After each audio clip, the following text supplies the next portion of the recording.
کسی امشب نمیخوابه؟ چی شده خنده‌داش؟ شب جمعه سا خوابتون ببره لکلکه دوباره یه بچه دیگه میاره میره. اون وقت حالا ما چند وقتی که بعد بریم تو حیاط بخوابیم. هیچ حق نداره امشب بخوابه. بخوابید بچه‌ها. خوابیدید؟ نخوابیدید؟ بخوابید. نخوابیدید؟ چرا نمیخوابید؟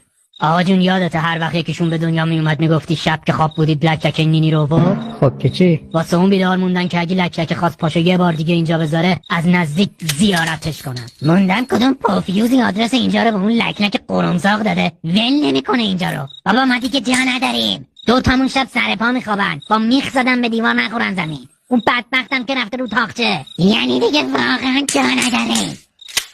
حالا چرا اونجوری به من میگی؟ به شما میگم لکلکه بشنوه. آخ